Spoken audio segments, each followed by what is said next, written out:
السلام عليكم ورحمة الله وبركاته. الحمد لله نحمده ونستعينه ونستغفره ونؤمن به ونتوكل عليه ونعوذ بالله من شرور أنفسنا ومن سيئات أعمالنا. من يهده الله فلا مضل له ومن يضلله فلا هادي له. ونشهد أن لا إله إلا الله وحده لا شريك له. ونشهد أن سيدنا وحبيبنا ونبينا ومولانا محمدا عبده ورسوله. اللهم صل على محمد في أول كلامنا.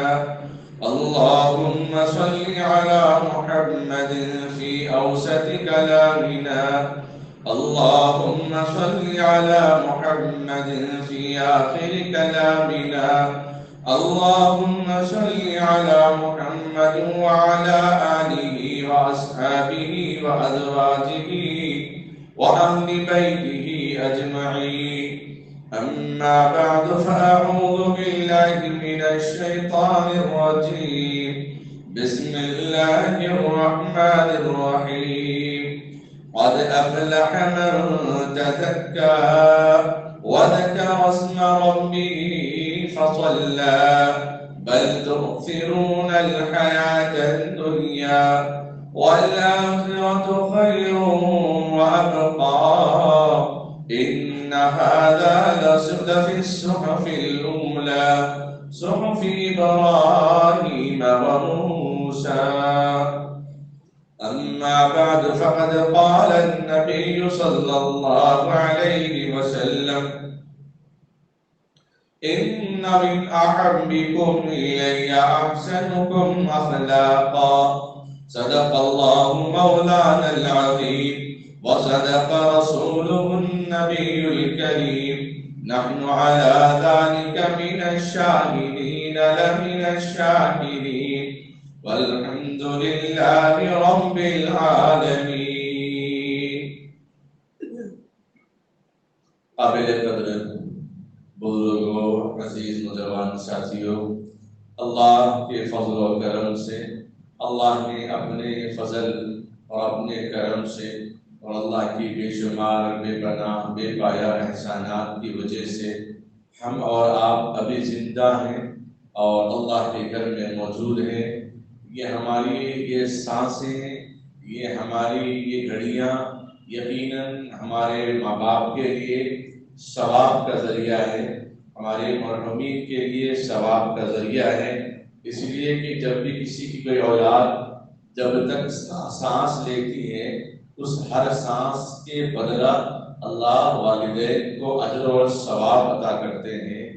جس طرح درخت کوئی راہ سفر میں راستے میں کوئی درخت اگاتا ہے، اس کا سایہ، اس کا پھل، اس کا پھول، اور کوئی دریا یا کنواں کھلواتا ہے، اس کا پانی اور اس سے ٹھنڈک جو حاصل کرتا رہے گا جب تک، تو کنواں بنوانے والے کو، درخت لگوانے والے کو ثواب ملتا ہی رہے گا.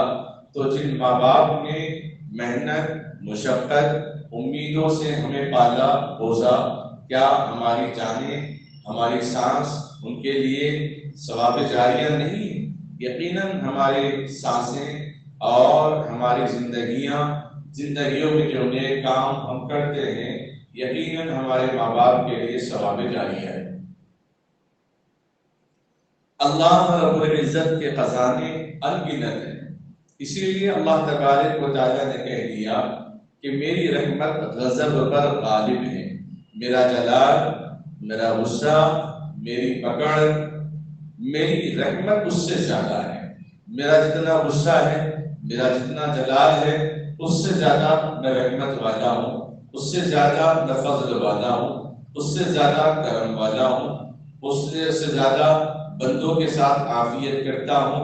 اس سے زیادہ 70 ماؤں سے زیادہ محبت کرنے والا، 70 ماؤں سے زیادہ رحم و کرم کرنے والی ذات اللہ رب العزت کی ہے، جس نے انسان کو پیدا کر کے دنیا کے اندر بھیجا، اور انسان دنیا کے اندر رنگ اور روپ کے پانی کو دیکھ کر متاثر ہوتا ہے، کولڈ ڈرنکس کو دیکھ کر متاثر ہوتا ہے، موکٹیل کو دیکھ کر متاثر ہوتا ہے، اچھا یہ اسٹرابیری فلیور کا، اچھا یہ زیرا فلیور کا ہے، اچھا یہ فلاں اسپرائٹ کا ہے، اچھا یہ فلاں سوڈے کا ہے، اچھا یہ فلاں کیا کہتے ہیں ہریالی کا ہے، فلاں ہاسمولے کا ہے، اس کو دیکھ کر متاثر ہوتا ہے۔ اللہ رب العزت نے انسان کے جسم کے اندر کئی طرح کے پانی بنائے ہیں، بھیجے کے اندر گھومنے والا، دائیں بائیں گرد گرد رہنے والا پانی کا نظام الگ ہے، اس کے اوپر جو کھال ہے، بالوں کے اوپر ایک بال ایسے اکھاڑ دیں گے، اس بال کے جڑ میں تھوڑا سا گم نما گوند نما نظر آتا ہے، وہ بھی ایک لکوڈ کی شکل ہے، وہ بھی ایک پانی کی شکل ہے۔ آج کل کے ڈاکٹرز سر کے جس کو بال نہیں ہے، وہ نئی ٹیکنالوجی کے ذریعے سے بال اگوانے کے لیے ایک طریقہ ایجاد کر دیے ہیں کہ جتنے حصے میں بال نہیں ہیں، اپنے آنکھوں کے آئیبروز پہ یہاں ایک انجیکشن دیتے ہیں، 2 انجیکشن، ان 2 انجیکشنوں کے ذریعے سے اس سر کی چمڑی کو پورا سن کر دیتے ہیں۔ میں نے پوچھا ڈاکٹر صاحب سے کہ بھئی یہاں سن کرنا ہے تو یہاں انجیکشن کیوں؟ انہوں نے کہا کہ اس سر کا پورا تعلق یہاں سے ہے، قربان جاؤں آقا مدنی تاجدار بطحہ محمد رسول اللہ صلی اللہ علیہ وسلم نے، آپ نے تیل لگانے کی ابتدا بھی یہی سے بتائی ہے امت کو، یہاں سے تیل لگانا ہے۔ بعض لوگوں کو، عورتوں کو بھی تکلف ہوتا ہے کہ تیل لگائیں گے تو سر چپٹا نظر آتا ہے، تیل لگانے کے بعد پانی نہیں لائیں گے دوسرے دن تو مکھی بو آ جاتی ہیں، تیل لگائیں گے تو بار بار تکی کے غلاف خراب ہو جاتے ہیں، ٹوپیاں پگڑیاں خراب ہو جاتی ہیں۔ اللہ کے نبی علیہ السلام ہمیشہ اتنا تیل لگاتے کہ آپ کا کپڑا کبھی نکالتے تو نچوڑتے تو تیل نکلتا، اکثر و بیشتر آپ اس کا اہتمام فرماتے۔ آدمی اگر اپنے اوپر پیسہ خرچ نہ کرے، کما تو رہا ہے لیکن صرف جمع کے نام پہ جمع کر رہا ہے تو وہ پیسہ کس کام کا؟ محنت مشقت خود کرتا ہے، اگر آدمی خود پہ خرچ نہ کرے، خود کے دیکھ بھال کے لیے نہ کرے تو وہ پیسہ کس کام کا؟ آدمی جو کمانے والا ہے، اس لیے قربانی میں بھی یہی کہا جاتا ہے کمانے والا پہلے قربانی دے تاکہ اس کی جان کی حفاظت صحیح ہو تو پورا گھرانہ بھی صحیح رہ جائے گا، پورا گھرانے کا ماحول سدھر جائے گا۔ تو بہرحال اللہ کے نبی علیہ السلام نے پہلے تیل یہاں لگانے کا حکم دیا، تو معلوم یہ ہوا نبی علیہ السلام کا طریقہ، آپ کی سنت کوئی سائنس سے خالی نہیں ہے۔ ایک سنت پر، ایک طریقے پر سائنس ریسرچ کرتے جا رہی ہے۔ بہرحال ایک اسکن کے اوپر جو پانی ہے، جو عام طور پہ کئی زخم بھی لگ جاتا ہے، الگ سے پانی کی شکل اس کی نکل جاتی ہے، وہ پانی الگ ہے، اور بھیجے کے آس پاس میں جو پانی پھرتے رہتا ہے وہ پانی الگ ہے، آنکھ سے بہنے والا پانی وہ پانی الگ ہے، ایک درد میں نکلتا ہے، ایک خوشی میں نکلتا ہے، ایک تکلیف میں نکلتا ہے، کچرا وغیرہ گرا اس کی کیفیت الگ، ایک زنڈبام لگ گیا، زندہ تلسمات آگ میں لگ گیا تو اس کا پانی الگ ہے، پھر ناک سے نکلنے والا پانی الگ، اور جبڑوں سے نکلنے والا پانی الگ، زبان سے نکلنے والا پانی الگ، پھر آنکھ ناک اور منہ کے درمیان سے ناک کے ذریعے سے کھکا کے جو آدمی نکالتا ہے، پھر اس پانی کی شکلیں رنگ و روپ میں بدل جاتی ہیں، پھر خون کے اندر جو پانی کی شکلیں اللہ نے بنائی وہ الگ،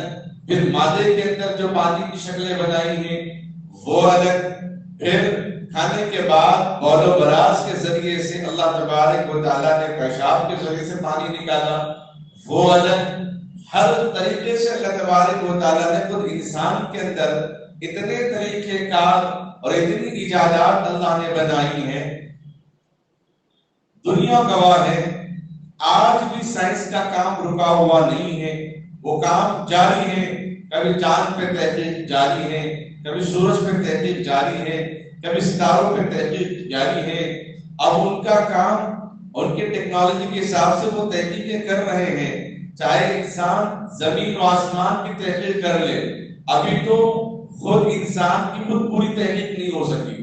ہر 6 مہینے میں، ہر 3 مہینے میں، ہر سال میں ایک مرتبہ ڈاکٹرز نئی نئی بیماریوں کا یا بھی نئی نئی جسم کے اندر ہمارے عادات کا، جوڑوں کا، ہڈیوں کے علاج کے سلسلے میں، علاج کے غذاؤں کے سلسلے میں نئی نئی چیزیں بتاتے رہتے ہیں۔ حالانکہ وہ نئی چیز نہیں ہے۔ آقا سرکار مدینہ سرور کونین صلی اللہ علیہ وسلم 1450 سال پہلے وہ چیز ہمیں بتا کر گئے ہیں، لیکن بے دینی کی وجہ سے ہمیں معلوم نہیں، ماحول نہ ملنے کی وجہ سے ہمیں نہیں معلوم، علم نہ ہونے کی وجہ سے ہمیں نہیں معلوم، قرآن میں تحقیق نہ ہونے کی وجہ سے ہمیں نہیں معلوم، حدیث میں ریسرچ نہیں کرنے کی وجہ سے ہمیں نہیں معلوم، صحابہ کی زندگیوں پر غور و فکر نہیں کرنے کی وجہ سے ہمیں نہیں معلوم، اولیاء کی زندگیوں پر تدبر نہیں کرنے کی وجہ سے ہمیں نہیں معلوم۔ اگر دین اسلام کے بارے میں ہم تحقیق کر لیتے، دین اسلام کو ہم اور آپ رسم کے طور پہ ہم سمجھ لیے ہیں۔ دین اسلام کوئی رسم والا مذہب نہیں ہے، دین اسلام عمل والا مذہب ہے۔ دین اسلام لوگوں کے لیے صحت کی تعلیم دیتا ہے، دین اسلام لوگوں کے خیال، لوگوں کی فکر کی تعلیم دیتا ہے۔ دین اسلام خود کا گھر مضبوط بنائے اور پڑوسی کے گھر میں ہمارے کیڑے بھی چلے جائیں، پڑوسی کے گھر میں ہمارا چھت کا پانی بھی چلے جائے، کوئی پرواہ نہیں، شریعت اسلام اس کی اجازت نہیں دیتا۔ بے دینی کی وجہ سے لوگ پڑوسیوں سے لڑتے جھگڑتے ہیں، بے دینی کی وجہ سے راستے میں چلنے والا مسافر، چند منٹ کا مسافر، چند لمحے کا مسافر، آمنے سامنے 19-20 کے راستے میں فرق ہو جائے تو جان لینے کے لیے اس کے پیچھے پڑ جاتا ہے۔ بے دینی کی وجہ سے ہمارے بچے اس حال میں دنیا سے رخصت ہو رہے ہیں کہ دنیا کے اندر کئی لوگوں کے قرضہ کر کے رکھے ہوئے ہیں، لوگوں کو معلوم بھی نہیں۔ بے دینی کی وجہ سے ہمارا لین دین کا معاملہ بھی صحیح نہیں ہو رہا ہے۔ ابتدائی زندگی، ابتدائی حال، ابتدائی عمل سے ہمیں غور و فکر کرنا چاہیے، ہر امت پر اس بات پر غور و فکر کرنا چاہیے۔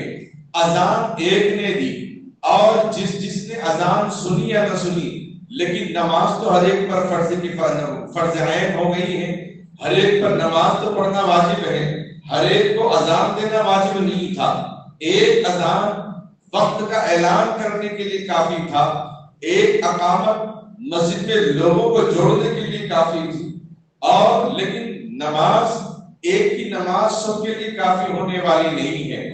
اسی طریقے سے پیدا ہونے سے لے کر اس دنیا سے رخصت ہونے تک، کیونکہ اس درمیان میں جس کی جو عمر ہوگی اور جس کے جو تقاضے آئیں گے، آقا مدنی صلی اللہ علیہ وسلم نے سارے طریقے، سارے اعمال، سارے کردار، سارے افعال، سارے معمولات، ساری سنتیں آپ علیہ السلام ہم کو اور آپ کو قیامت تک آنے والے امت مسلمہ کو وہ طریقہ بتایا ہے۔ عام فہم انداز میں آپ کو بتاتا چلوں، اب اس وقت دنیا کے اندر کسی کی ماں، کسی کی بہن، کسی کی بہو، کسی کی بیٹی، کسی کی کوئی رشتہ دار اگر حاملہ ہو تو دین کا تقاضا یہ ہے، دینی یہ ہے، اس خاتون کو چاہیے، اس باپ کو چاہیے نمازوں میں اضافہ کرے۔ اللہ نے ایک نعمت دی اس کو، اب یہ باپ بننے والا ہے، اب یہ ماں بننے والی ہے، اب یہ دونوں کو جنت کا سرٹیفکیٹ ملنے والا ہے، اس کے باپ جنت کے دروازے کا لقب اس کو دیا جا رہا ہے، ماں جس کے قدموں کے نیچے جنت کا اعلان ہونے والا ہے۔ جب یہ بچہ دنیا میں آئے گا اور قرآن اس سے کہے گا، حدیث اس سے کہے گی کہ تیرا دروازہ تیرا باپ ہے جنت کا، اور تیری جنت تیری ماں ہے، تو ایسا عظیم تحفہ اللہ نے ایک ماں کے کوکھ میں، ایک بہن کے کوکھ میں، ایک بیوی کے گود میں اگر دے رہا ہے، اس موقع پر اس بیوی اور شوہر کو کیا کرنا چاہیے؟ کیا اولاد کے ہونے کی خوشی میں فلمیں اور ڈرامے دیکھنے چاہیے، یا اولاد کی ہونے کی خوشی میں صرف دعوتوں کا اہتمام کرنا چاہیے، یا اولاد ہونے کی خوشی میں دعوتوں کے ساتھ لوگوں میں خوشیاں تقسیم کرنے کے ساتھ ساتھ کیا 2 رکعت نماز کا اضافہ نہیں کر سکتے؟ کیا 2 سورتوں کی تلاوت روزانہ اضافہ نہیں کر سکتے؟ کوئی خاتون اگر حاملہ ہو اس کے لیے سورہ یوسف اور سورہ مریم کی تلاوت بہت کارآمد ہے، بہت فائدہ مند ہے، بہت مفید ہے، اس کی ولادت میں آسانی ہے، آنے والی اولاد کے لیے نیک اور صالح بننے کی امیدیں انہی قرآن سے خصوصاً سورہ مریم اور سورہ یوسف، چونکہ اولاد اللہ کے ہاتھ میں ہے۔ یوسف علیہ السلام کی خوبی اور یوسف علیہ السلام کی خوبصورتی سورہ یوسف میں موجود ہے۔ مریم علیہ السلام کا وہ معجزہ جو بن باپ کے اللہ نے پیدا فرمایا، یہ تو باپ کے ذریعے سے پیدا فرمایا، ماں بھی نے بیٹا نبی، تو اسی طریقے سے اس قرآن کریم کی تلاوتوں کی برکتوں سے اللہ وہ صفات ان کے اندر پیدا فرماتے ہیں۔ درود شریف پر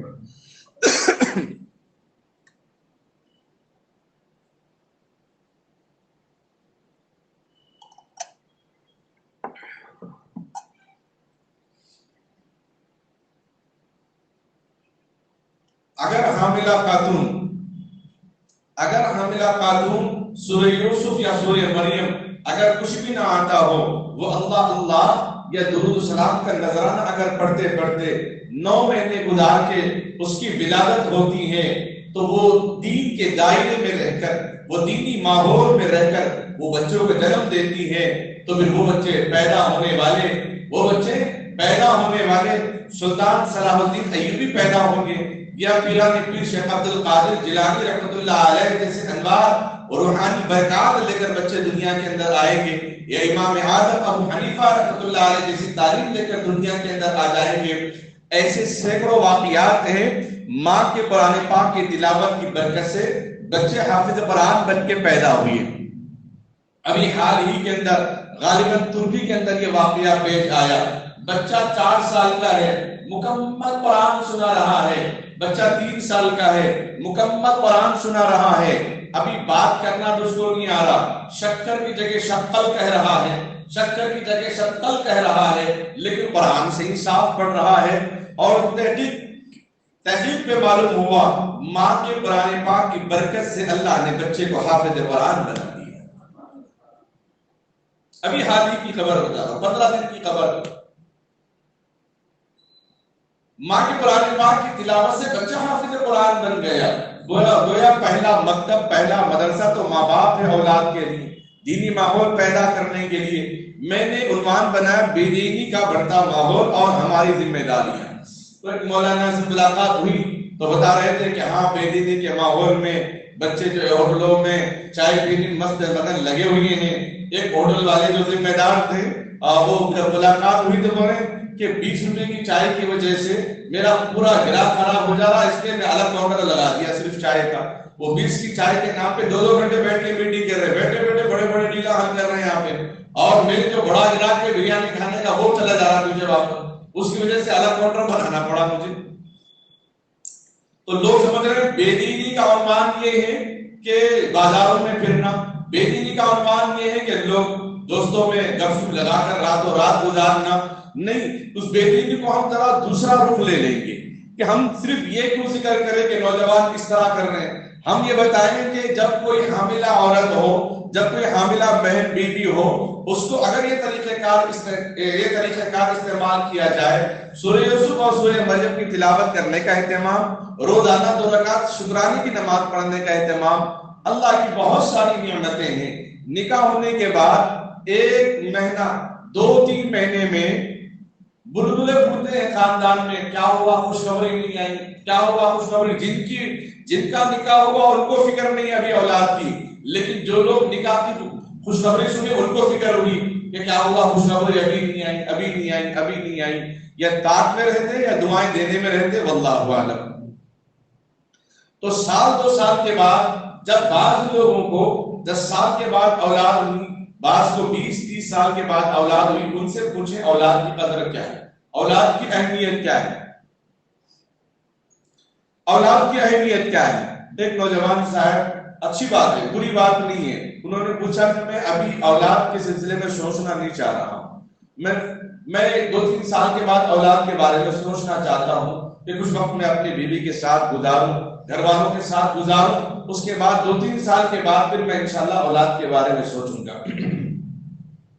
میں نے ان کو یہ نہیں کہا کہ آپ کا ارادہ غلط ہے، گناہ کبیرہ ہے، فلاں ہے فلاں ہے، میں نے ان کو یہی کہا بعینی، جس طرح آپ کو بتایا، نکاح کے بعد 1 مہینے 2 مہینے کے بعد لوگ منتظر رہتے ہیں، ماں باپ بھی منتظر رہتے ہیں، دادا دادی اور نانا نانی بھی 2 طرف سے منتظر رہتے ہیں، کوئی تو خوشخبری لے کر آئے، یہی تو امید ہے ہماری زندگی میں، بس یہ خوشیاں دیکھ لیں گے۔ اور بعض لوگوں کو 10 سال 20 سال بھی انتظار کرنا پڑتا ہے، اولاد کب ہوگی کب ہوگی۔ جب اللہ پہلے مہینے میں نکاح کے بعد دوسرے مہینے میں اولاد کی خوشخبری دے رہا ہے تو فوراً اس کو ایکسپٹ کر لینا چاہیے۔ اگر کوئی 1 دن کے حمل کو بھی ضائع کر دیتا ہے تو گویا اس نے اپنی اولاد کو اپنے اولاد کو قتل کیا۔ وَلَا تَقْتُلُوا أَوْلَادَكُمْ خَشْيَةَ إِمْلَاقٍ، فقر و فاقے کے ڈر سے اپنی اولاد کو قتل نہ کرو، اپنی اولاد کو قتل نہ کرو۔ اب نکاح کے بعد اولاد کی خوشی ملنا یہ خوشیوں میں اضافے کا سبب ہے، زندگیوں میں خیر آنے کا سبب ہے۔ انہوں نے اس بات کو فوراً قبول کر لیا کہ بہت اچھی ترتیب اور بہت اچھی بات ہے یہ کہ نکاح کے بعد فوراً اولاد ہونا بھی بہت بڑی نعمت ہے۔ اسی لیے ان چیزوں کو مد نظر رکھیں کہ ہماری جو بنیادی چیزیں ہیں نکاح کے موقع پر لایعنی چیزوں سے بچنے کا اہتمام کرنا، جب حاملہ ہو اس وقت شوہر کو تھوڑی دینداری اختیار کرنا۔ نوجوان بچوں کے اندر نکاح کا شوق ہوتا ہے، نکاح کے خواب بیٹھے بیٹھے بھی دیکھتے رہتے ہیں، لیکن اس نکاح کے بعد جب پتا چلے کہ بیوی حاملہ ہے، آپ جس طریقے سے اپنی آمدنی میں اضافہ کرنے کی فکر کرتے ہیں، اس طریقے سے اپنی عبادت میں اضافہ کریں، اس وجہ سے اضافہ کریں کہ اللہ مجھے نیک صالح اولاد دے گا، آگے آنے والے دنوں میں مجھے چین و آرام اور خوشی کے دن دیکھنے پڑیں گے۔ وہ چین و آرام لاکھوں کمانے میں نہیں، بچہ میرا فرمانبردار رہے گا، نبی کا تابعدار رہے گا، خدا کی اطاعت میں لگا رہے گا، بس مجھے یہی کامیاب چاہیے۔ اس بات کو ذہن و گمان میں رکھ کر جب اس کو خبر ملے کہ بیوی میری حاملہ ہے، فوراً رجوع ہو جائیں، مصلی پر کھڑے ہو کر 2 نماز پڑھیں۔ اب مصلی پر کھڑے ہو کر 2 نماز پڑھنے کے لیے کسی عامل کے چکر لگانے کی ضرورت نہیں، کسی عالم کے پاس جانے کی آپ کو ضرورت نہیں۔ امی عائشہ صدیقہ رضی اللہ تعالیٰ عنہا ارشاد فرماتی ہیں، آقا مدنی صلی اللہ علیہ وسلم اکثر و بیشتر سنت و نوافل کا اہتمام اپنے گھر میں آپ فرمایا کرتے تھے۔ آپ سفر میں ہوتے یا پھر رمضان کا مہینہ ہوتا یا شعبان کا مہینہ ہوتا تو پھر آپ رمضان کا مہینہ مستقل ان ایام میں مسجد میں گزارتے، ورنہ اکثر و بیشتر نمازیں آپ گھر میں پڑھتے، مسجدوں میں فرض نماز پڑھنے کے بعد بیٹھ جاتے کہ لوگ آپ سے سوال کرنے والے میں کوئی سوال کرنا ہو تو آپ سے سوال کرتے۔ اس میں بہت سارا عنوان ہے، بہت ساری باتیں ہیں۔ اللہ کے نبی علیہ السلام کی حکمت، نبی کا طریقہ، سائنسدانوں کے لیے سائنسی باتیں مل جاتی ہیں، حکیموں کے لیے حکیمانہ بات مل جاتی ہے، عاملوں کے لیے عمل کی بات مل جاتی ہے، درد مند کے لیے درد مندانہ کلام ان کے اندر مل جاتا ہے کہ نبی علیہ السلام سنت اور نوافل گھروں میں پڑھنے کا اہتمام کرتے ہیں۔ لیکن آج ہمیں ڈر ہے، مجھے بھی ڈر ہے، آپ کو بھی ڈر ہے، اگر مسجد میں ہم سنت اور نوافل نہیں پڑھیں گے تو پھر گھر جا کر نماز ہوگی یا نہیں ہوگی نہیں معلوم۔ اس لیے آج مجبوراً یہ کرنا پڑ رہا ہے، نماز کے بعد جنازہ آیا تو بھی اعلان کرنا پڑ رہا ہے، بقیہ نمازوں کے بعد نماز جنازہ ہوگی اعلان کرنا پڑ رہا ہے۔ امی عائشہ صدیقہ رضی اللہ تعالیٰ عنہ فرماتی ہیں، آقا صلی اللہ علیہ وسلم نے کہا کہ اپنے گھروں کو قبرستان مت بناؤ۔ کیوں؟ قبرستان میں سجدہ نہیں ہوتا، قبرستان میں کوئی نماز نہیں ہوتی، سوائے درود و سلام فاتحہ کے کوئی عمل وہاں پر نہیں ہوتا۔ اسی لیے آقا مدنی صلی اللہ علیہ وسلم نے نمازوں کو گھروں میں پڑھنے کا اہتمام کرنے کا حکم دیا۔ ہماری سنت اور نوافل نمازیں گھر میں اگر ہم پڑھنے کا اہتمام کریں گے تو یقیناً ہماری اولاد، رہنے والی اولاد، ابھی اکڑ کر لگڑا کر چلنے والے چھوٹے چھوٹے معصوم بچے، لڑکھڑا کر چلنے والے بچے آپ کی نقل اتاریں گے۔ سب سے پہلے میں اپنے بھتیجے کو جو کہ الحمدللہ حافظ قرآن ہے، میں اپنے بھتیجے کو سب سے پہلے ایک مسجد بلال جو آسمان گڑھ میں خطابت کرتا تھا، سب سے پہلے مسجد لے کر گیا۔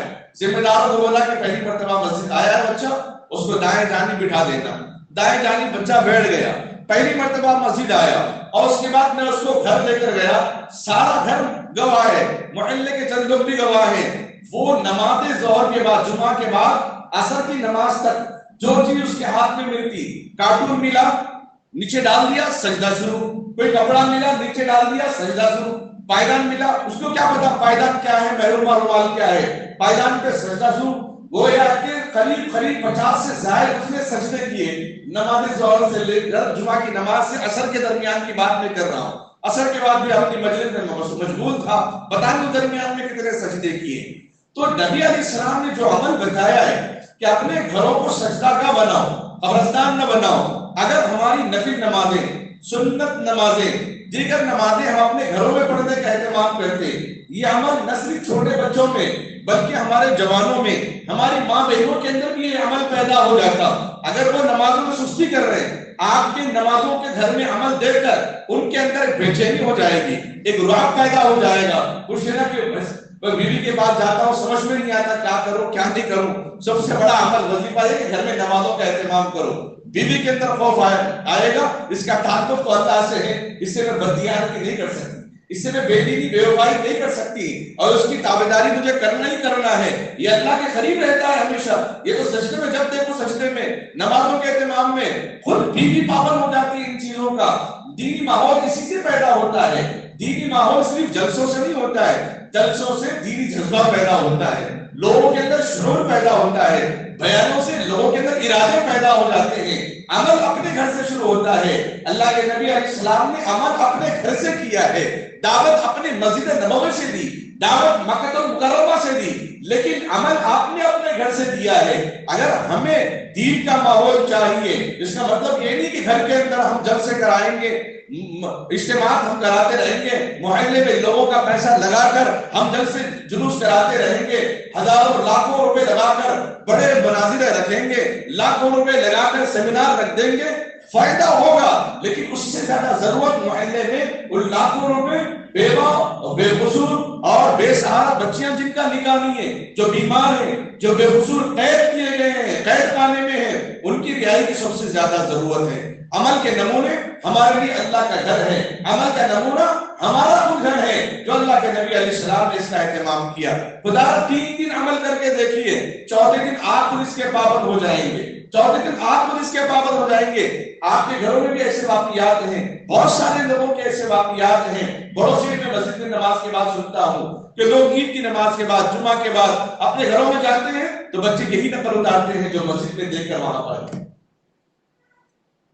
بچے یہی نقل اتارتے ہیں جو مسجد میں دیکھ کر وہاں پر چلے گئے ہیں. ابھی تو عنوان کے ابتدا میں وقت بھی ختم ہو رہا ہے. اس بات کو سمجھے, بہت پیاری بات ہے. مجھے اور آپ کو عمل کی سخت ضرورت ہے کہ آقا علیہ السلام نے کیا, آقا علیہ السلام کا عمل کیا تھا. نمازیں آپ مسجد میں پڑھتے تھے. اس کا مطلب یہ نہیں کہ نماز کے بعد آپ کو فوراً چلے جائیں, کیونکہ آپ تو نماز کے بعد تو اپنے آفس میں, اپنے کام سے, اپنے جاب میں لگ جائیں گے, لیکن سنتیں پڑھے. لیکن اپنے گھر جانے کے بعد رات میں سونے سے پہلے ضرور جو نمازیں چھوٹ رہی ہیں ان نمازوں کو ادا کر لیں. اگر نمازیں کچھ بھی نہیں چھوٹی ہوں تو کم سے کم 2 رکعت شکرانے کی نماز, آج کا دن اچھا گزرا. اگر کچھ برا ہوا 2 رکعت توبہ کی نماز, اللہ سے دعا کریں. بس ان 2 رکعت کم سے کم رات میں سونے سے پہلے, صبح اٹھنے کے بعد, یا جب بھی گھر میں جائیں, کیونکہ گھر میں جانے کے بعد اکثر لوگوں کا معمول ہوتا ہے ہاتھ پیر دھوتے ہیں, اس کے بعد پھر اپنے کھانے پہ اپنے معمولات میں لگ جاتے ہیں. جب ہاتھ پیر دھوئی لیے تو وضو کی نیت کر لیں, 2 رکعت نماز پڑھ لیں, تو بننے والے کھانے میں اللہ برکت عطا کریں گے. بیوی جو آپ کی سوچ میں ہے کہ کیا خدمت کرو کیا لاؤ, اللہ اس کو بھی صحت دیں گے, عافیت دیں گے. گھر کے اندر ایک نورانی ماحول ہوگا, جس نورانی ماحول کو ہم مسجدوں میں سمجھ رہے ہیں. مسجدوں سے اللہ تبارک و تعالیٰ ان فرائض اعمال سے برکات سے اللہ تعالیٰ ہمارے گھروں میں وہ نورانیت تقسیم کر رہے ہیں, لیکن ہم وہ نورانیت نہیں لے رہے ہیں, ہم وہ نورانیت محسوس نہیں کر رہے. آپ نماز فرض یہاں پڑھ لیے, نورانیت اللہ آپ کو گھر میں عطا کرنے والا ہے. آپ محنت وہاں کر رہے ہیں, تنخواہ آپ کو بینک سے ملی جا رہی ہے, فون پہ آپ کو میسج مل رہا ہے.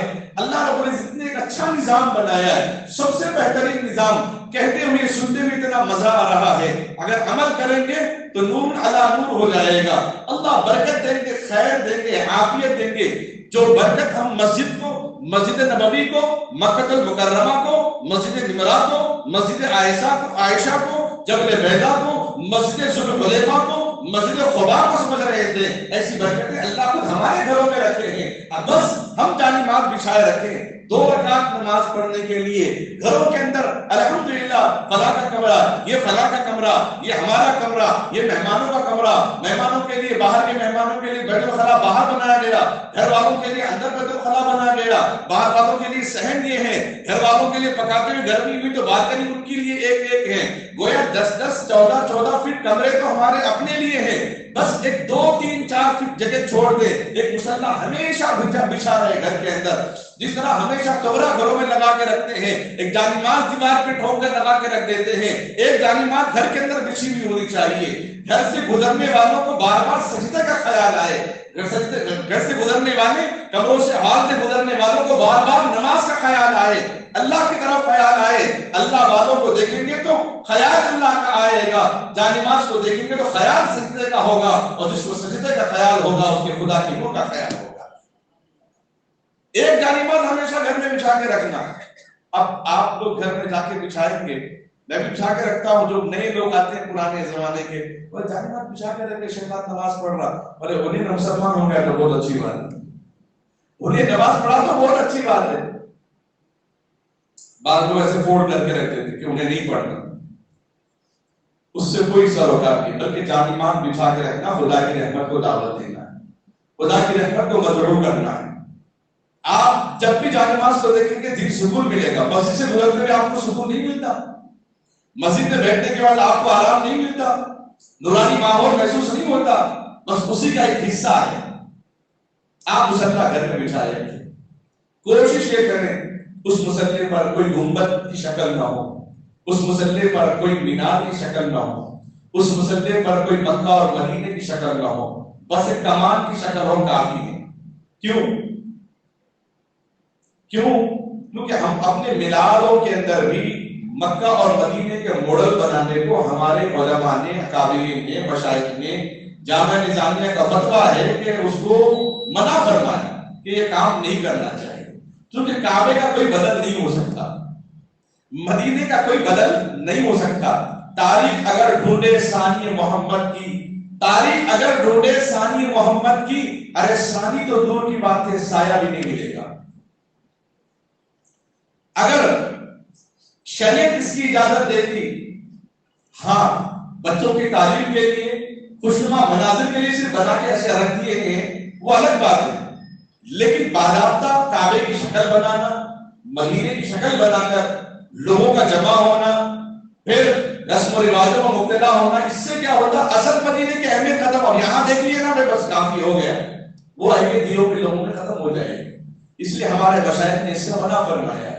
چھوٹے موٹے ڈیزائن گھر میں رکھ کر خوشنما کے لیے وہ الگ ہے، لیکن باضابطہ ضرورت پر چونکہ بعد میں سے ایسے ہو رہا ہے جیسے گنج کو بعد میں پھینک دیے کوئی پرسانی ہاتھ میں، اس کے بعد اپنے تہوار یا اپنی خوشیاں ختم ہونے کے بعد اس کو ایسے رکھ دیا، دھول بھرو مٹی میں مبتلا، اور کوئی دیکھنے والا پرسانی حال نہیں، تو بے ادبی ہوگی. بہرحال تو جانماز اپنے گھر کے اندر بچھائے رکھے، اور جب بھی دیکھیں گے دل کو سرور آئے گا اور بار بار وضو کا خیال آئے گا، طہارت کا خیال آئے گا. اس خیال سے خود حدیث میں آقا علیہ السلام نے فرمایا الطہور شطر الایمان، پاکی آدھا ایمان. ابھی میں گھر میں ہوں، ابھی میں گھر کے اندر کی بات کر رہا ہوں، ابھی مجھے کالج کی بات کرنا تھا، اسکول کی بات کرنی تھی، اور اپنے آفسوں میں جو ماحول ہے اس میں کا ماحول میں کیسے سدھار لانا ہے اس کی بھی بات کرنی تھی. خاندان کے اندر دینی اعتبار سے لوگوں میں سوچ کیسے پیدا کرنا ہے اس کی بھی بات کرنی تھی مجھے، لیکن وقت یہی ختم ہو رہا ہے. دوسری طرف میں بات کو گھر کے اندر ہی کی بات کروں. ام حفصہ رضی اللہ تعالیٰ عنہ، آپ صلی اللہ علیہ وسلم کی زوجہ محترمہ حضرت عمر رضی اللہ تعالیٰ عنہ کی ہمشیرہ بہن صاحبہ. اب ابن عمر رضی اللہ تعالیٰ عنہ کی اہلیہ محترمہ فوت ہو گئی، ان کا انتقال ہو گیا، تو وہ اپنی عبادت میں مشغول ہو گئے. جو وقت بیوی کو دینا تھا وہ وقت اللہ کی عبادت میں اضافہ کرنے لگے، تلاوت میں اضافہ کرنے لگے. حفصہ رضی اللہ تعالیٰ عنہ نے بھائی سے کہا کہ بھائی تم دوسرا نکاح کیوں نہیں کرتے؟ بھائی تم دوسرا نکاح کیوں نہیں کرتے؟ تو بھائی نے کہا کہ بھائی اب تو میں عبادت میں لگا ہوا ہوں، تلاوت میں لگا ہوا ہوں، اپنے کام میں اپنی خدمت میں لگا ہوا ہوں۔ ام حفصہ رضی اللہ تعالیٰ کو فرمان چاہوں اللہ درود و سلام نازل فرمائے آل ازواج پر صلی اللہ علیہ وسلم، آپ فرماتی ہیں کیا آقا صلی اللہ علیہ وسلم کی وہ حدیث یاد نہیں ہے؟ اگر تم نکاح کرو گے ایک خاتون کو سہارا دینے کا بھی ثواب ملے گا، ایک خاتون کی عزت نفس بننے کا بھی ثواب ملے گا، خاندان کے افراد خاندان کا حصہ بننے کا ثواب ملے گا، اس کے بعد جو اولاد پیدا ہوگی اس اولاد کے ایک ایک سانس لینے پر تمہیں نیکی ملے گی۔ کیا یہ عبادت نہیں ہے؟ آپ نے کوئی دعویٰ نہیں کیا، آپ نے کوئی الفاظ استعمال نہیں کیے، فضائل والے استعمال کیے، پھر ابن عمر رضی اللہ تعالیٰ عنہ نے فوراً ارادہ کر لیا، فوراً نکاح کر لیا۔ عبادت یہی نہیں کہ جب ہم نماز پڑھیں تبھی عبادت، ذکر کریں تبھی عبادت۔ کوئی اولاد کے لیے محنت کر رہا ہے، اولاد اس کی بڑھ رہی ہے، اولاد جب تک سانس لے رہی ہے اس کی ایک ایک سانس کے بدلے اللہ اس کے ماں باپ کو اجر دے رہے ہیں۔ اگر وہ اولاد اپنے حال زبان سے سبحان اللہ الحمدللہ کہے، اللہ ان کے ماں باپ کی مغفرت فرما دیتے ہیں، مغفرت کے اپنے فضل سے فیصلے فرما دیتے ہیں۔ سب سے بڑا سرمایہ، سب سے بڑا ایثار ثواب ماں باپ کا اپنی اولاد کا نیک بننا، صالح بننا، فرمانبردار بننا، خدمت گزار بننا، اطاعت گزار بننا۔ قد افلح من تزکا وذکر اسم ربہ فصلی۔ یہاں میرا عنوان ختم ہونے والا تھا، چونکہ وقت کی تنگامانی ہے اس لیے میں اپنے عنوان کو یہاں لے کر آیا کہ آدمی اپنے نفس کو قابو میں رکھے۔ بے دینی ماحول سے خود بخود آدمی باہر آ جائے گا، خود بخود اس کے اندر دین کا ماحول پیدا ہو جائے گا۔ گھر کے اندر بھائی کے اندر کسی چیز کی کمی آ جائے، اس کمی کا اظہار نہیں کرنا، اس کے فضائل کا اظہار کرنا، اس کے کمالات کا اظہار کرنا۔ اگر آپ یہ قدم اٹھاتے تو آپ کے لیے بہت اچھا ہوتا، آپ کے لیے بہت بڑی رہنمائی ہوگی۔ دوستوں کے درمیان ہیں تو دوستوں کی بڑی خوبیاں اللہ نے قرآن پاک کے سورہ واقعہ میں بیان فرمائی ہے۔ کمی ہے تو ان کے اندر دینی مزاج کی باتیں کریں گے۔ دیکھیے جو محفل میں جو باتیں ہوں گی اس کا اثر ہو جائے گا۔ اللہ کے نبی علیہ السلام نے ایسی محفلوں سے اپنے آپ کو دور رکھنے کا حکم دیا جن محفلوں جو محفلیں قال اللہ قال رسول کی باتوں سے خالی ہوں۔ جس محفل میں اللہ اس کے رسول کی صحابہ اور اولیاء اللہ کی باتیں نہیں ہوتی اس محفل میں بے برکتی ہو جاتی ہے۔ کم سے کم ہمارے درمیان میں سبحان اللہ الحمدللہ کہنے والا تو موجود ہو ہماری باتوں کو سن کر۔ اس کا مطلب یہ نہیں کہ قرآن کی آیت پڑھنا، حدیث سنانا، وہی کا واقعہ سنانا نہیں۔ کسی کے واقعے کو سن کر بھائی میں اپنی لڑکی کا نکاح کرا تھا ایسا ہوا، سامنے والا کہ ماشاءاللہ بہت اچھی بات ہے، بس ہو گئی مجلس، دیندار مجلس ہو گئی، اس نے ماشاءاللہ کہہ دیا دیندار مجلس ہو گئی۔ ایک صحابی جن کو دیکھ کر انہوں نے کیا کہہ دیا تھا کہ کیا جسم ہے، اللہ کے نبی علیہ السلام نے فرمایا اس مجلس کو اس کو ایسے کہنا چاہیے تھا، ماشاءاللہ کہنا چاہیے تھا، اس کی وجہ سے اللہ اس کو نظر بھی نہیں لگا دیں گے۔ دیکھیے نظر ثم نظر ثم عبس وبصر، یہ نظر جو لگتی ہے العین حق، لیکن نظر دیکھنے والا جب میٹھی نظر سے دیکھتا ہے اللہ اس کو بھی نوازتے ہیں، اب سامنے والے کو نقصان سے بچاتے ہیں۔ یہی دینی ماحول ہے، اس سے بڑا دینی ماحول کیا ہو سکتا ہے؟ ہم جس مقام پہ جائیں لوگوں کو میٹھی نظروں سے دیکھیں، ہمارا کیا جاتا؟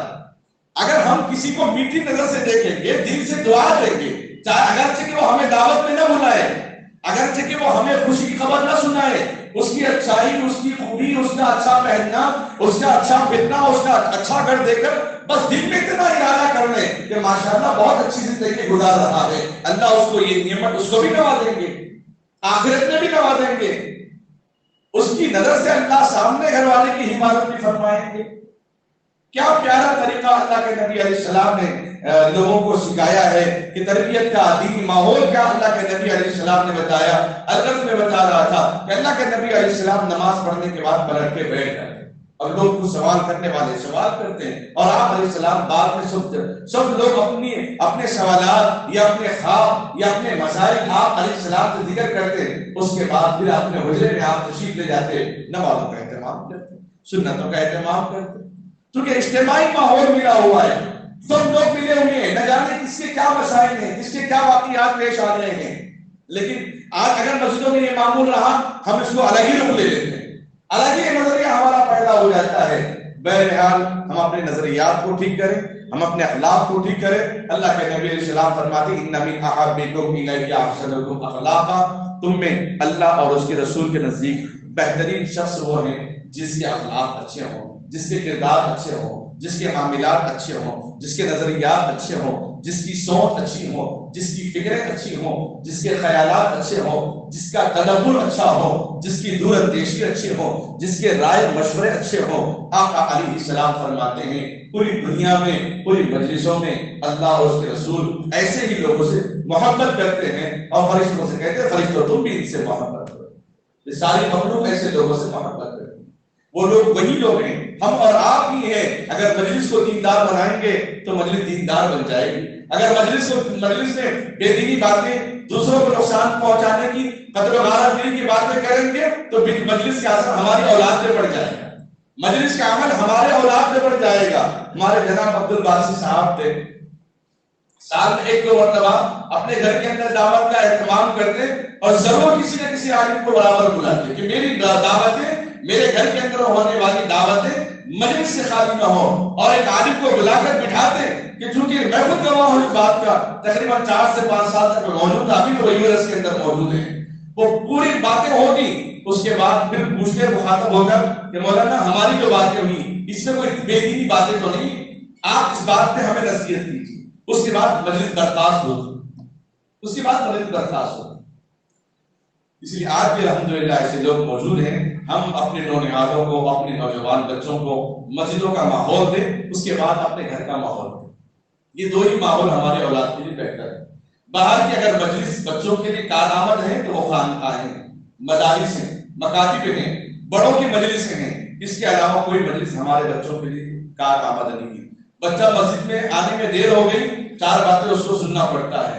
اور اگر بچہ آنے میں بولے کہ دوست ہمارا جاب کو گیا تھا اور سلسلے میں بات کرنے کے لیے گیا تھا اس لیے 3 بج گئے رات کے، تو ماں باپ بولتے ہیں ٹھیک ہے کوئی بات نہیں، چلو نالج بڑھ رہی اس کی، ہم یہ سوچتے ہیں. بہرحال سب سے پہلے اس چیز کا خیال رکھیں، مسجد اللہ کا گھر ہے، سب سے مکرم، سب سے افضل جگہ. اور دوسرا ٹھکانہ ہمارے لیے سب سے افضل جگہ ہمارا خود گھر ہے، اپنا ہی گھر. اللہ کے نبی علیہ السلام نماز کے بعد اپنے گھر میں ہی رہنے کا معمول، عبادت میں آپ رہتے ہیں. بقیہ جو وقت ہوگا لوگوں میں چل پھر کے اسلام کی دعوت دینا وہ آپ کا الگ معمول، وہ الگ معمول تھا. لیکن اس کے علاوہ جو وقت گزرتا آپ کا گھر کے اندر گزرتا، لایانی باتوں سے آپ دور رہتے. تو لہٰذا بچوں کو ترغیب دے اس بات کی، وقت گزرنا ہے تو مسجد میں گزرنا ہے، دوسرا وقت گھر میں گزرنا ہے، تیسرا وقت مکاتب میں گزرنا ہے، خانقاہوں میں گزرنا ہے، بڑوں کی مجلسوں میں گزرنا ہے، یا ذمہ دار خاندان کے ان کے پاس جو کبھی کبھی اپنے بچوں کو تایا کے پاس بھیج دینا، کبھی چچا کے پاس بھیج دینا کہ 1 گھنٹہ خدمت کر کے آؤ. 1 گھنٹہ خدمت کریے، یہ ضروری باتیں ہیں. آپ بیٹھ کے سوچیے، بچے کو ہم یہ تعلیم دیں، جاؤ خالہ کی خدمت کر کے آؤ 1 گھنٹہ، ہفتے کبھی 1 مرتبہ، مہینے میں کبھی 1 مرتبہ، چچا کی خدمت کر کے آؤ، تایا کی خدمت کر کے آؤ. نتیجہ انشاءاللہ آپ حضرات خود دیکھیں. کیونکہ خود اللہ کے نبی علیہ السلام کی تربیت ابو طالب جو آپ کے چچا تھے، خود عبد المطلب کی تربیت آپ کے چچا کے پاس ہوئی. یہ جو خاندان سے خالی نہیں فرمایا اللہ کے نبی نے العم والد الخالۃ والدہ، چچا کا مرتبہ باپ کے برابر، خالہ کا مرتبہ ماں کے برابر، یوں ہی فرمایا. ان کی خدمت کریں گے، ان کے جائیداد میں کیا نظریے، ان کے اختلاف ان کے جانے. اولاد سے چچا کا کیا اختلاف، اولاد سے خالہ کا کیا اختلاف، اولاد سے رشتہ داروں کا کیا اختلاف اگر ہے تو بڑوں کا وہ آپس حل کر لیں گے، لیکن بچوں کے درمیان یہ اختلاف نہیں آنا چاہیے. پھر بچے دیندار ہو تو کیسے ہو جائے گی؟ اگر خاندان والوں سے، خونی رشتہ داروں سے بغاوت کر لیں گے، بغاوت کی باتیں سنیں گے، دشمنی کی باتیں سنیں گے تو بچے دیندار کیسے ہو جائیں گے؟ اس لیے خدا را ایسی مجلسوں میں بھی بچوں کو گھر میں بیٹھنے کی اجازت نہیں دینا کہ جہاں آپس میں رشتہ دار جائیداد کی اختلافی بات کر رہے ہوں. بولے کہ نہیں بچے آج سنے تو تجربہ ہو جاتا، کچھ بھی تجربہ نہیں ہوتا، خونی تیار ہو کے نکل جاتے، ایک جائیداد کے نام پہ قتل و غارت کے لیے تیار ہو جاتے. اللہ سے دعا کیجیے اللہ تعالیٰ تمام امت مسلمہ کو کہنے سننے سے زیادہ عمل کرنے کی سعادت نصیب فرماوے. الہی رونق اسلام کا سامہ پیدا کر، دلوں میں مومنوں کی الفت ایمان پیدا کر. آمین وآخر دعوانا الحمدللہ رب العالمین. طریقہ کیا ہے، کہاں کھڑے ہو کر اعلان کرنا چاہیے؟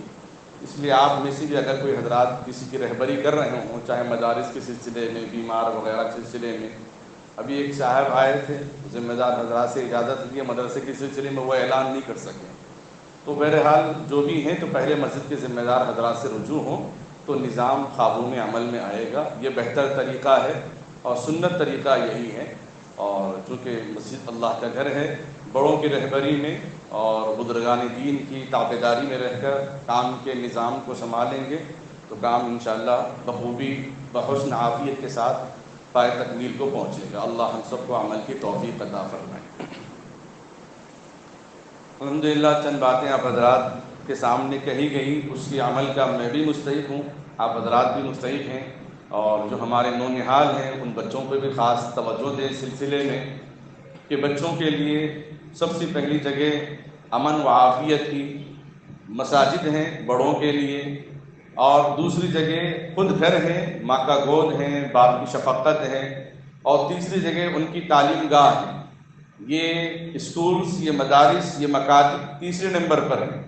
پہلی جگہ اللہ کا گھر ہے، دوسری جگہ خود اپنا مکان ہے جہاں پہ دین کا ماحول پیدا ہوتا ہے، اور تیسری جگہ جو ہمارے اسکول کالجز ہیں، جو پھر جہاں پہ ہم مصروف رہتے ہیں۔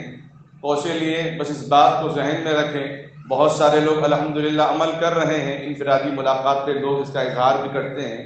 مزید جو حضرات عمل نہیں کر رہے ہوں اور ان کے گھر کی عافیت کا بھی مسئلہ ہے، گھر میں سلامتی، برکت، رحمت، سعادت کا بھی مسئلہ ہے۔ بہت اچھی بات ہوگی کہ نمازوں کے بعد بقیہ جو نمازیں ہماری چھوٹ جائیں یا بھی نفل نمازیں ہیں، یا کم سے کم 2 رکعت صلاۃ التوبہ کی نماز، 2 رکعت صلاۃ الشکرانے کی نماز رات میں سونے سے پہلے گھر میں پڑھ کر سونے کا اہتمام کریں گے۔ جنات و بلاؤں سے، شیاطین سے اللہ تبارک و تعالیٰ حفاظت فرمائے گا، اور گھر والے بھی پرسکون اطمینان رہ کر سو جائیں گے۔ بچوں کے اندر بھی ایک اچھا پیغام ملے گا کہ میرے والد رات میں اس وقت تک نہیں سوتے جب تک 2 رکعت نماز نہ پڑھ لیں۔ اس لیے بچوں کے اندر بھی یہ ذوق پیدا ہو جائے گا کہ میں ہم کی 2 رکعت نماز پڑھ لیں۔ دینی ماحول ہماری مسجدوں سے، ہمارے گھروں سے، ہمارے اسکولز، کالجز اور مکاتب، مدارس سے ہی پیدا ہوتا ہے۔ بچوں کو جو صحبت، جو مجلس ہم دیں گے وہی رنگ اختیار کر لیں گے۔ اسی لیے اس بات کا خاص خیال رکھیں کہ مسجد میں جو سنتیں نوافل پڑھی جاتی ہیں اس کے علاوہ گھر کے اندر پڑھنے کا اہتمام کریں۔ امی عائشہ صدیقہ رضی اللہ تعالیٰ عنہ کی حدیث، آپ رضی اللہ تعالیٰ عنہ فرماتی ہیں آقا صلی اللہ علیہ وسلم نے فرمایا اپنے گھروں کو قبرستان نہ بناؤ، یعنی آپ علیہ السلام اکثر و بیشتر گھر کے اندر سنن نوافل پڑھنے کا اہتمام کرتے، دیگر نوافل پڑھنے کا بھی اہتمام کرتے، دعاؤں کا بھی خاص اہتمام کرتے رہتے، بہت دیر تک سجدے کرتے رہتے۔ ابھی ایک مجلس میں بیٹھا تو بہت سارے لوگوں کو غلط فہمی ہو گئی، کیونکہ معلوم نہیں لوگوں کو، اس لیے غلط فہمی ہو گئی۔ لمبا سجدہ کرنے کا مطلب لمبا لیٹنا نہیں، لمبا سجدہ کرنے کا مطلب بہت دیر تک سجدے میں رہنا ہے، سجدے میں طوالت اختیار کرنا ہے، سجدے کو تھوڑا طول دینا ہے، بہت دیر تک سجدہ کرنا ہے۔ کیونکہ بعض لوگوں کو ماحول نہیں ملا یا ان کو سمجھانے والے نہیں تھے، اسی لیے بعض لوگ کیا کر رہے ہیں کہ لمبا لیٹ جا رہے ہیں سجدے میں، بولے وہ لمبا سجدہ کر رہے ہیں۔ کہ سجدے کی شکل یہ ہے، نماز کے بعد دعا کے لیے سجدے میں چلے جائیں۔ اب جو دعا مانگنا ہے اپنے گھر میں، اپنے مسجدوں میں بھی سجدے کی حالت میں مانگنا زیادہ افضل بھی ہے۔ بہرحال اللہ سے دعا کریں اللہ مجھے اور آپ کو ان چیزوں کا پابند بنائے، ان چیزوں پر عمل کرنے کا اہتمام فرمائے۔ درود شریف پڑھیں۔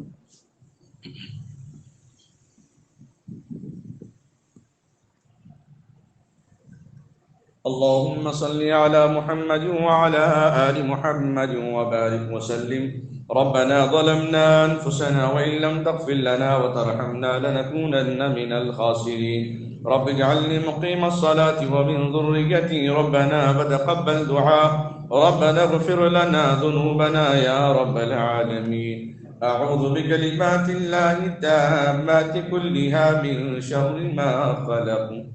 ربنا ولا تحمل علينا إصرا كما حملته على الذين من قبلنا. ربنا ولا تحملنا ما لا طاقة لنا به واعف عنا واغفر لنا وارحمنا أنت مولانا فانصرنا على القوم الكافرين هو الله الذي لا إله إلا هو الأول والآخر والظاهر والباطن وهو بكل شيء عليم۔ اے اللہ ہم سب کے گناہوں کو معاف فرما، خطاؤں سے درگزر فرما۔ اے اللہ نیک سوچ، نیک اے اللہ فکر ہمارے اندر عطا فرما۔ اے اللہ بد نظری سے حفاظت فرما۔ اے اللہ نظر بد سے حفاظت فرما، جنات و شیاطین کے شرور و فتن سے حفاظت فرما، حاسدین کی حسد سے حفاظت فرما۔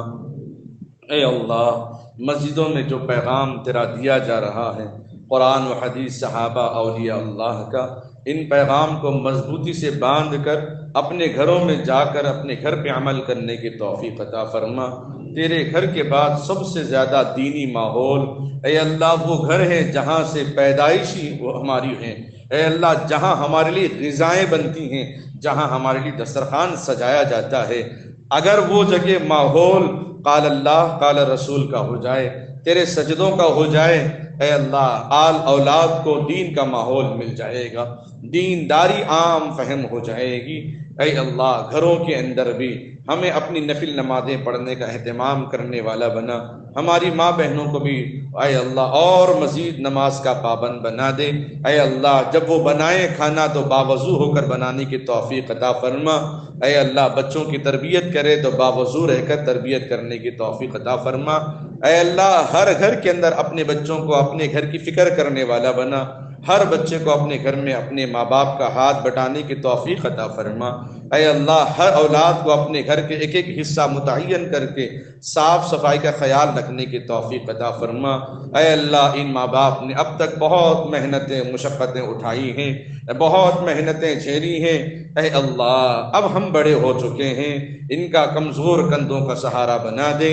اے اللہ جیسے بھی ہیں ایک ایک بچے کے ایک ایک سانس پر ماں باپ کو اے اللہ تو اجر عطا کرتا ہے، ہمارا حق ہے کہ ہم اپنے ماں باپ کے حق میں دعائیں کریں، چاہے وہ دنیا میں ہو یا نہ ہو۔ اے اللہ ہم پر واجب ہے کہ ان کے لیے مغفرت کی دعائیں مانگیں، ان کے لیے نیک و صالح فرمانبردار بن جائیں۔ اے اللہ ہم ہر ایک کو اپنے والد کا خدمت گزار، والدہ کا اے اللہ اطاعت گزار بننے کی توفیق عطا فرما۔ اے اللہ بیمار جو ہیں ان کو شفا عطا فرما، پریشان جو ہیں ان کی پریشانی کو دور فرما، جو قرض میں ڈوبے ہیں مبتلا ہیں غیب سے ان کے قرض کے بوجھ کو آسان فرما۔ اے اللہ اپنے رشتہ داروں کے حقوق، پڑوسیوں کے حقوق ادا کرنے کی توفیق عطا فرما، راستے کے حقوق، مسجد کے حقوق ادا کرنے کی توفیق عطا فرما۔ اے اللہ جو نکاح کے انتظار میں بیٹھے ہیں ان کے نکاح کو آسان فرما۔ اے اللہ جو بیوہ ہیں طلاق شدہ ہیں اثرن ان کا نکاح بھی عطا فرما دے۔ اے اللہ بے اولادوں کو صاحب اولاد عطا فرما، صاحب اولاد کو نیک بنا، صالح بنا، فرما بردار بنا۔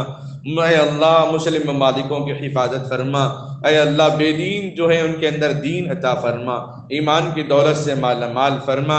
اے اللہ جس درمیان میں بے قصور مارے گئے، قتل کیے گئے، اے اللہ انہیں شہید اور شہادت کا درجہ عطا فرما۔ اے اللہ ایسے قتل و غارت گیری اے اللہ لایانی کاموں لایانی باتوں سے بچنے اور بچانے کی توفیق عطا فرما۔ صحیح بزرگان دین کے رہبری میں دین کے کام کرنے، دین کو عام کرنے کی توفیق عطا فرما۔ اس مسجد کی حفاظت فرما، اس مسجد کے جو کام اخراجات ہیں اے اللہ اس کے اندر جمع بندی فرما، خیر اور برکت کے ساتھ عافیت کے ساتھ لوگوں کی محنتوں لوگوں کی دعاؤں کو قبول فرما۔ جن لوگوں نے اس مسجد کے بنانے میں چلانے میں اپنی فکروں میں لگے ہیں ان کو عافیت اے اللہ سلامتی زندگی عطا فرما۔ اے اللہ جن جن لوگوں نے دعاؤں کے لیے کہا ہو یا لکھا ہو یا ان کا ہم پر حق ہو ان سب کو نام بنام صحت و عافیت تندرستی عطا فرما۔ حاضرین مجلس کو تو بے انتہا قبول فرما، ان کے دکانوں مکانوں میں ملازمت میں خیر و برکت عطا فرما۔ اس دعا کو اپنے فضل و کرم سے جناب آقا و مولا محمد رسول اللہ صلی اللہ علیہ وسلم کے صدقہ طفیل قبول و منظور فرما۔ وصلی اللہ تعالی علی خیر خلقہ محمد وعلی آلہ واصحابہ وازواجہ واہل بیتہ اجمعین برحمتک یا ارحم الراحمین والحمد للہ رب العالمین۔